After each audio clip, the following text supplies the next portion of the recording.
First of all, this ain't the UFC. It's WWE Sports Entertainment. It's supposed to be sports entertainment. And I'm not going to go through what all the matches were because they were irrelevant, really. Because if you want to know what the matches were, then you watch the pay-per-view. What I am going to say is that WWE, you're not UFC. And y'all clearly had a man go into a ring as a wrestler. Meanwhile, the other guy goes in the ring as a UFC fighter. And because of that, the end result was like people watching a massacre going on. This is not the first time y'all have done this. Y'all have done it with John Cena. Now you do it with Randy Orton. To me, this match with Brock Lesnar and Randy Orton was sickening. I knew the match was going to suck, but I didn't expect it to be the fact that we're going to end up seeing a brutal beatdown. Kids just witnessed a massacre.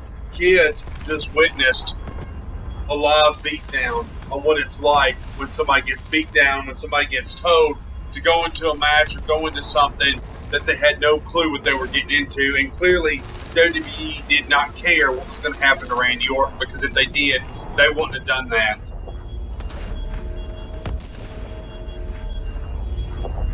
I understand some feelings, but there's got to be some point of professionalism done in this business. The fact that somebody can go in there and possibly kill somebody and not give a shit, and WWE promotes it like a goddamn smut film. A wrestler could have fucking died in the ring tonight, and y'all played it off like it was cool, like it was nonchalant. That brought me back to the carelessness and the bullshit that y'all did when Owen Hart fell from the ring. Fell from the rafters and snapped his neck. At what point in time do you stop?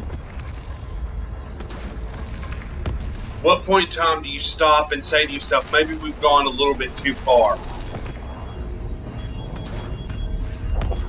I went from wanting to see this match, which I knew it was going to suck, to wishing it would stop. Because it clearly shows that Brock Lesnar was pissed off that Randy Orton got the RKO on him, to the point that he literally took his gloves off and beat him till he bled.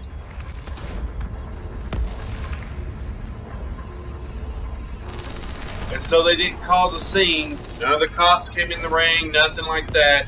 Shane McMahon comes in the ring and does his stuff. The only thing worth watching was the matches before. Near the end, the Rusev match, pretty much everything I predicted happened except the Rusev match, except for the Dean Ambrose match, and except for the Brock Lesnar match. Yeah, Brock Lesnar won.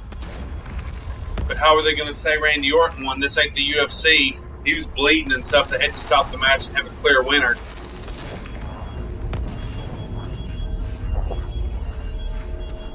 No, this ain't a rant. This is pretty much discussed with WWE. This clearly shows that they have no order in the asylum. That any wrestler could do anything that they want to another wrestler in that ring, and ain't nobody going to stop them.